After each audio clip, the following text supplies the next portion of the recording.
हर हर महादेव। श्री शिवाय नमस्तुभ्यम। जय जय श्री कृष्ण। आप सभी को पौष मास के शुक्ल पक्ष की एकादशी की हार्दिक शुभकामनाएं।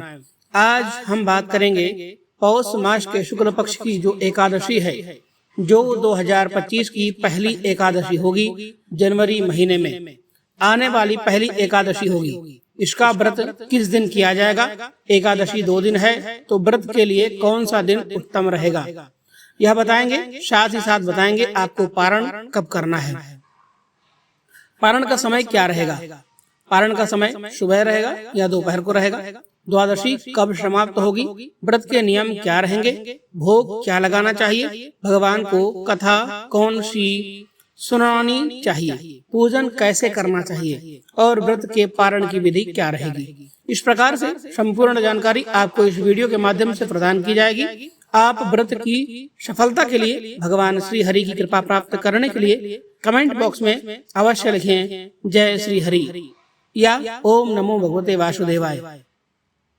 विज्ञान भी यह कहता है कि जब भगवान का नाम लिखा या बोला जाता है तो उससे एक ऊर्जा उत्पन्न होती है, जो सकारात्मक ऊर्जा यानी पॉजिटिव एनर्जी होती है और वह आपके जीवन में सकारात्मक परिवर्तन लेकर के आती है। इसलिए आपको अवश्य ही लिखना चाहिए ओम नमो भगवते वासुदेवाय।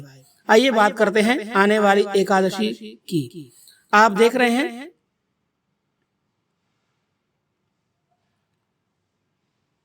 हम यहाँ पर जो भी जानकारी देते हैं वह पंचांग और ज्योतिष शास्त्र पर आधारित होती है। कुछ भी मनगढ़ंत तरीके से नहीं बताया जाता है। आने वाली जो एकादशी होगी वह पौष मास की दूसरी एकादशी होगी, यानी शुक्ल पक्ष की एकादशी। पौष मास चल रहा है जिसे खर मास भी कहते हैं, और खर मास की समाप्ति होगी 14 जनवरी को। जो एकादशी है उसका नाम रहेगा पुत्रदा एकादशी। इस एकादशी की बड़ी अद्भुत महिमा है। कहते हैं पुत्रदा एकादशी मनुष्य के सभी दुखों को दूर करने वाली होती है, मनुष्य की सभी मनोकामनाओं को पूर्ण करने वाली होती है। इस एकादशी का व्रत जो कोई करता है उसको धन धान्य ऐश्वर्य और साथ ही मानसिक शांति से लेकर वैकुंठ की प्राप्ति तक सब कुछ प्राप्त हो जाता है। परंतु इस एकादशी का विशेष रूप से व्रत किया जाता है पुत्र की प्राप्ति के लिए, संतान की प्राप्ति के लिए। जो निसंतान दंपति होते हैं वह संतान की कामना के लिए इसका व्रत करते हैं और पुत्र की कामना के लिए इसका व्रत किया जाता है, क्योंकि ऐसा माना जाता है कि इस एकादशी का व्रत करने से पुत्र रत्न की प्राप्ति होती है। इसलिए इसका नाम पुत्रदा एकादशी है। पुत्रदा एकादशी साल में 2 बार आती है। एक यह जो पौष मास में आती है, दूसरी श्रावण मास में आती है। दोनों का विधान अलग है, दोनों की कथाएं भी अलग हैं, परंतु दोनों ही पुत्र रत्न की प्राप्ति के लिए विशेष महत्व रखती हैं। यह एकादशियों में भी सबसे बड़ी एकादशी मानी जाती है, इसलिए अवश्य ही आपको इसका व्रत करना चाहिए। इस दिन अवश्य ही भगवान श्री हरि का पूजन करना चाहिए। भगवान श्री हरि का पूजन आपको इस दिन विशेष रूप से अवश्य करना चाहिए। इस दिन साथ ही साथ पुत्रदा एकादशी की कथा भी आप सभी को सुननी चाहिए। बात करते हैं पूजन कैसे करना चाहिए, फिर बताएंगे कि कथा कौन सी सुननी है और पारण का समय क्या रहेगा और कब करना है पारण। व्रत की बात करें तो जिस दिन आप व्रत कर रहे हैं ना, उस दिन आपको सूर्योदय से पहले अवश्य उठ जाना चाहिए। उठने के बाद स्नान आदि करके भगवान सूर्य देव को जल प्रदान करना चाहिए, सूर्य अर्घ्य देना चाहिए। आपका जो पूजा स्थल है वहां पर बैठ के सबसे पहले व्रत का संकल्प कीजिए। संकल्प करने के लिए अपने सीधे हाथ में जल लीजिए। 1 रुपए का सिक्का रखिए दक्षिणा के रूप में। कम से कम अधिक जो भी आप रखना चाहें। 3 बार बोलिए ओम श्री विष्णु, ओम श्री विष्णु, ओम श्री विष्णु। अपना नाम, अपना गोत्र, जिस स्थान पर बैठकर आप संकल्प कर रहे हैं वहां का मकान नंबर, क्षेत्र का नाम, शहर का नाम, पौष मास शुक्ल पक्ष एकादशी, पूर्ण तिथि, अमुक वासरे जो वार होता है वह बोलिए। प्रभु आज के दिन हम अमुक कामना की सिद्धि के लिए, आपकी जो भी कामना है पुत्र प्राप्ति के लिए यदि आप करना चाहते हैं, संतान प्राप्ति के लिए करना चाहते हैं, धन वैभव प्राप्त करना चाहते हैं, सुख संपत्ति प्राप्त करना चाहते हैं, एकादशी का व्रत पूजन संकल्प आज हम एकादशी का व्रत व पूजन करने का संकल्प करते हैं और वह संकल्प भगवान के चरणों में अर्पण कर देना है। भगवान को नमस्कार कीजिए। अब आप भगवान की पूजन करेंगे।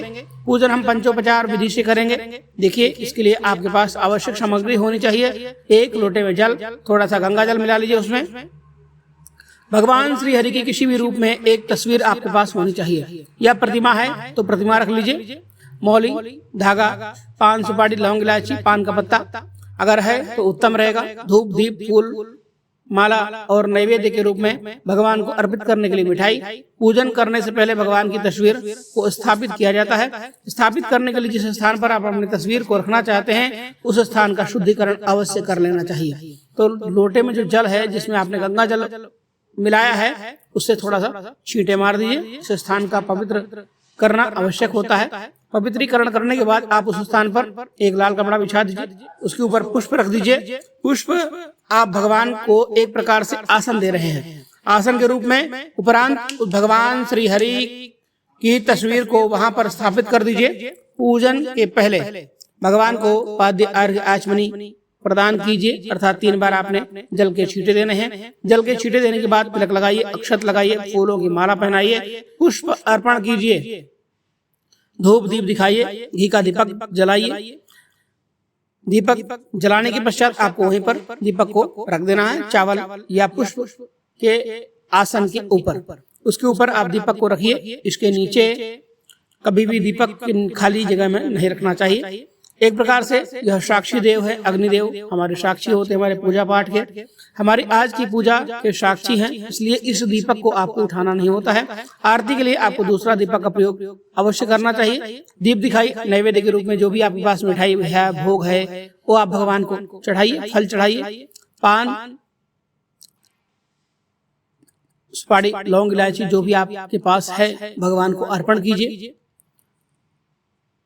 भगवान को प्रणाम कीजिए और ओम नमो भगवते वासुदेवाय मंत्र का 108 बार अवश्य जप करना चाहिए। इसके बाद मनोकामना पूर्ति के लिए एक पान का बीड़ा बनाइए। पान का पत्ता लीजिए, उसकी डंडी तोड़ दीजिए, उसमें 2 लौंग, 2 इलायची और 1 सुपारी रखिए। इसका बीड़ा बनाइए और हाथ जोड़कर 5 बार ओम नमो भगवते वासुदेवाय मंत्र का जाप कीजिए। आपकी जो प्रार्थना है, जो कामना है, आप वह बोल दीजिए। यदि आप संतान प्राप्ति के लिए पूजन कर रहे हैं तो आप उसमें अपनी कामना बोलिए। भगवान से मन ही मन अपनी प्रार्थना कीजिए। उसके बाद वह पान का जो बीड़ा है भगवान को अर्पण कर दीजिए। जब वह बीड़ा आप अर्पण करेंगे तो यह आपकी मनोकामना सिद्धि के लिए है। आपको अर्पित करने के बाद आप देखेंगे आपको अवश्य लाभ होगा। पान का बीड़ा का उपाय बहुत ही महत्वपूर्ण माना जाता है। इसके बाद आपको उस दिन की यानी एकादशी की कथा पढ़नी चाहिए। अगर है तो, नहीं है तो आपको कथा सुन लेनी चाहिए। एकादशी की जो कथा है वो भगवान श्री कृष्ण के द्वारा युधिष्ठिर महाराज को सुनाई जाती है।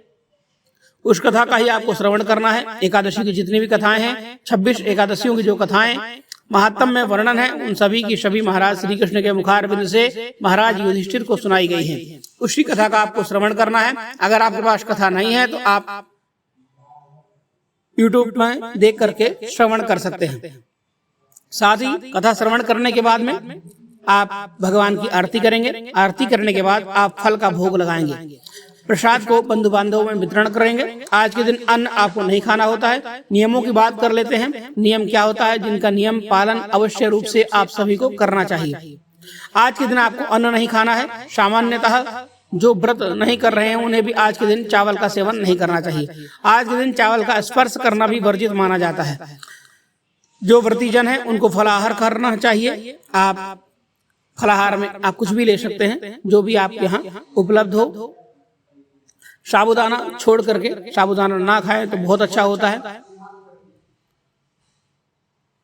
इस दिन आपको नमक का प्रयोग कम से कम करना है। लाल मिर्च का प्रयोग नहीं करना चाहिए। काली मिर्च या सेंधा नमक आप प्रयोग में ले सकते हैं। इस प्रकार से आपका खान पान रहेगा। बाकी जन जो है उनके लिए आज के दिन सीधा यानी साफ सुथरा भोजन करना चाहिए। आज के दिन मांसाहार तामसिक पदार्थों का सेवन से बचना चाहिए। जो लोग व्रत कर रहे हैं उन्हें पूरा दिन भगवान श्री हरि के चरणों में अपने मन को लगाते हुए व्यतीत करना चाहिए। किसी के प्रति वैर भाव नहीं रखना चाहिए। किसी के साथ कोई क्लेश नहीं रखना चाहिए। घर में सुख शांति का माहौल रखना चाहिए। किसी को भी अपशब्द नहीं कहना चाहिए, किसी के साथ द्वेष की भावना नहीं रखनी चाहिए, शालीनता के साथ दिन को व्यतीत करना चाहिए। सायंकाल को यदि संभव हो तो कीर्तन कीजिएगा। भगवान श्री हरि को कीर्तन बड़ा प्रिय होता है। जो कीर्तन करते हैं भगवान उन पर सदा कृपा बरसाते हैं। संभव हो तो आप रात्रि को जागरण कीजिए। इस एकादशी की कथा में भी वर्णन आता है कि एक रात्रि को जो जागरण करने से किस प्रकार से राजकुमार को इतना पापी जो था उसे पुनः राज्य की प्राप्ति हो जाती है। उस कथा को जब आप सुनेंगे तब आप मेरी इन बातों को अवश्य जोड़ पाएंगे। जो कथा में भी वर्णन आता है कि एकादशी पर जागरण का बड़ा महत्व होता है। ब्रह्मचर्य का पालन कीजिए। ब्रह्मचर्य दशमी तिथि अर्थात जब भी आप व्रत कर रहे हैं ना तो व्रत से एक दिन पहले से ही आरंभ हो जाता है ब्रह्मचर्य। यह आपको अवश्य रूप से पालन करना चाहिए। ब्रह्मचर्य का पालन तब तक होगा जब तक कि आप व्रत का पारण नहीं कर लेते हैं। हम सभी एकादशी में बात कर रहे हैं एकादशी के विशेष नियमों की। यह आवश्यक नियम है, इसकी अवहेलना नहीं करनी चाहिए। और ब्रह्मचर्य का पालन जो दाम्पत्य जीवन में है, शादीशुदा हैं, उन सभी को भी इस बात का खास ख्याल रखना चाहिए। आप ब्रह्मचर्य का पालन करते हुए इस व्रत को पूर्ण करें और पारण तक इस नियम को बनाए रखें। इस प्रकार से अगले दिन पारण के लिए आपको सूर्योदय से पहले उठना चाहिए। अब पारण की बात करेंगे। पारण की विधि क्या होती है? पारण वाले दिन आपको क्या करना है? उठने के बाद स्नान आदि करके आपका जो पूजा स्थल है जहां आपने कल पूजा की थी वहां पर आसन लगाकर बैठ जाइए। लोटे में जो जल है आप उसको भगवान सूर्य को अर्पित करें। पुनः नया जल उसमें भरें, साफ सुथरा करके जल भरें, उसमें थोड़ा गंगा जल मिला लीजिए। सबसे पहले भगवान को पाद्य आचमनी अर्पित कीजिए। 3 बार जल के छींटे दीजिए। जल के छींटे देने के बाद भगवान को तिलक लगाइए। तिलक लगाने के बाद अक्षत, फूल, माला पहनाइए, पुष्प अर्पण कीजिए, फूलों की माला पहनाइए, धूप दीप दिखाइए। धूप दीप दिखाने के बाद भगवान को नैवेद्य के रूप में आज आपको काले तिल से बने हुए कोई भी मिठाई या लड्डू आपको अर्पण करना चाहिए। काला तिल ना हो तो सफेद तिल से बना लें, वो भी आप अर्पण कर सकते हैं। उसके बाद में एक जल आचमनी कराइए, नमस्कार कीजिए, भगवान को पारण का भोग लगाइए। पारण के भोग की जहां तक बात है तो पारण में आपको पीले चावल का भोग भगवान को लगाना चाहिए। पीले चावल ना बनाए हों तो आप फल का भी भोग लगा सकते हैं, या जो भी सात्विक आहार आपके घर में बना है उसका भोग भी आप लगा सकते हैं। विशेष रूप से केसर की खीर का भोग भी पुत्रदा एकादशी पर लगाया जाता है। और उस प्रसाद की जो वृत्ति होती है उसे पारण के समय ग्रहण करना चाहिए। जो भी आपके पास उपलब्ध है, बनाया है, बनाया नहीं लेना है आपको। आप उसकी एक थाली सजाइए। थाली में तुलसी का पत्र अवश्य रखिए, तुलसी दल रख के भगवान को अर्पण करिए। भगवान से प्रेम पूर्वक भोजन का निवेदन कीजिए। भोजन के लिए आवाहन कीजिए, प्रभु भोग लगाएं। भगवान जो है वह प्रेम के भूखे होते हैं। आप प्रेम से भगवान को भोग लगाएंगे तो अवश्य भगवान भोग ग्रहण करेंगे। भगवान को भोग लगाने के बाद जल आचमनी कराइए। जल आचमनी ले लीजिए, आपकी जो थाली है उसकी चारों तरफ घुमा के छोड़ दीजिए। जलाचमनी करा के भगवान के हाथ जोड़ने के बाद जो भोजन की थाली है उसको उठा लीजिए और बाकी का जो प्रसाद है उसमें मिला लीजिए। अब आता है अंतिम पड़ाव, जो है पुष्पांजलि। किसी भी पूजा में पुष्पांजलि बहुत ही आवश्यक प्रक्रिया होती है, आपको अवश्य ही करनी चाहिए, क्योंकि पुष्पांजलि आप किसी भी पूजा पाठ की सफलता उसी में निहित होती है। किसी प्रकार से निहित होती है। देखिए, पुष्पांजलि करने से हाथों में पुष्प ले लीजिए, हाथ जोड़ के खड़े हो जाइए, भगवान से निवेदन कीजिए। आवाहनम न जानामि विसर्जनम, पूजाम चैव न जानामि क्षम्यताम परमेश्वर। हे प्रभु, न हम आपका आवाहन जानते हैं, न पूजन जानते हैं, न विसर्जन जानते हैं। अज्ञानी जीव हैं, जैसे बन पड़ी है वैसी सेवा आपके श्री चरणों की है। इसमें जाने अनजाने में कोई गलती, कोई त्रुटि, कोई भूल से भी हमसे हो गई हो तो प्रभु हमें क्षमा करना। आप दयावान हैं, सिंधुवान हैं, हम आपके दर के भिखारी हैं। हे भगवान, हमने प्रयास किया है कि जैसा भी बन पड़ा है वैसी सेवा हमने आपके श्री चरणों की है। हमारे पास आपको अर्पण करने के लिए कुछ भी नहीं है, तन मन धन सब आपका ही है। हमारे पास क्या है? इस प्रकार आपने एक पत्र पुष्प भगवान को अर्पण कर देना है और अपने लिए आशीर्वाद की प्रार्थना कर लेनी है। दोस्तों, दंडवत प्रणाम कीजिए। उसके बाद इस दिन ब्राह्मण भोजन का भी बड़ा महत्व होता है। यदि आप ब्राह्मण को भोजन कराएं तो नहीं तो आप उनके लिए एक सीधा अवश्य निकाल करके ब्राह्मण को दान करें। तो दोस्तों, यह थी एकादशी की विशेष कथा। ब्राह्मण को दान करने के बाद आप अपना पारण कर सकते हैं। पारण करने से पहले ओम नमो भगवते वासुदेवाय मंत्र का 5 बार जप करें। तुलसी का पत्ता मुंह में रखें और व्रत का पारण करें। यदि आपने केसर की खीर बनाई है और उसका भोग भी भगवान को लगाया है तो उस भोग से भी अपने व्रत का पारण कर सकते हैं। आप दिन में कुछ भी खा सकते हैं। बहुत से लोग कहते हैं कि आज चावल खा सकते हैं, कि नहीं, बिल्कुल विशेष विधान है। पारण वाले दिन तो पीले चावल का तो आपको भोग अवश्य लगाना चाहिए और पीले चावल खाने भी चाहिए। तो दोस्तों, एकादशी तिथि जो पुत्रदा एकादशी है वह आरंभ हो रही है 9 जनवरी को दोपहर को 12:02 पर, और यह 10 जनवरी को 10:19 पर समाप्त होगी। अब ऐसे में देखिए, उत्तम जो व्रत रहेगा वह 10 जनवरी का ही रहेगा। आप 10 जनवरी को व्रत कीजिए, क्योंकि 9 जनवरी को दोपहर को आ रही है एकादशी। कोई मतलब नहीं रह जाता है उसका, ना तो सूर्य के मुख से है, और जो उत्तम व्रत है वह 10 जनवरी का है। इसलिए क्योंकि एक तो सूर्य के मुख से एकादशी है, दूसरा द्वादशी युक्त व्रत होगा। एकादशी का दशमी भद्रा जो व्रत है वह उत्तम नहीं माना जाता है। दशमी द्वादशी युक्त जो व्रत होता है वह आपके सभी मनोरथों को सिद्ध करने के लिए सर्वोत्तम माना जाता है। इसलिए आपको जो व्रत करना है 10 जनवरी 2025 को करना है।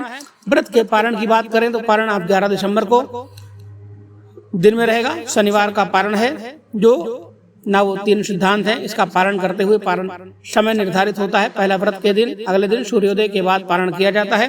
द्वादशी तिथि में पारण किया जाता है, और द्वादशी तिथि के आरंभ होने के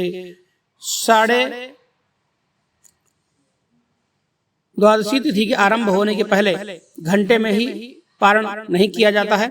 अर्थात जैसे ही द्वादशी तिथि लगती है, ना तो पहले जो आधे घंटे होते हैं उनमें पारण नहीं करना चाहिए। उस समय हरिवासर का समय होता है, यह व्रत के लिए ही बना होता है, उसमें व्रत नहीं होना चाहिए। उसके बाद ही आपको व्रत का पारण करना चाहिए। इसलिए हम कह सकते हैं कि पारण का समय जान लीजिए, पारण का विधि भी जान लीजिए आप। कई बार क्या होता है, द्वादशी तिथि देर से आती है। तो मान लीजिए द्वादशी तिथि 5 बजे आई है, सूर्योदय हो गया है 6:30 पर, आपने 7:08 के बाद में पारण कर लिया, वो गलत हो गया, क्योंकि उस दिन 10:30 के बाद ही होना था। 6 घंटे का हरिवासर का समय है। तो इसलिए हम आप कहते हैं कि पारण पर विशेष ध्यान दीजिएगा। पारण के नियमों का ध्यान रखना, व्रत के नियमों का ध्यान रखना आवश्यक है, क्योंकि जाने अनजाने की गलतियों के कारण आपके जो व्रत हैं वो खंडित हो जाते हैं, और उसकी वजह से आपको पूर्ण फल प्राप्त नहीं होता है। यही कारण है, आपने देखा होगा बहुत से लोग लंबे समय से व्रत कर रहे हैं, लेकिन उनके दुख दूर नहीं होते हैं। उनकी जो भगवान है से उनकी जो प्रार्थनाएं हैं, वह उनकी मनोकामनाएं हैं, वो पूरी नहीं हो पाती हैं, क्योंकि उन्होंने नियमों का ध्यान नहीं रखा है। तो आप भी पारण के नियम के अनुसार ही पारण कीजिएगा। शुभ मुहूर्त ना जान पाए तो नियम के अनुसार उसका ध्यान रखिए। हरिवासर से पहले आप पारण ना करें कभी भी।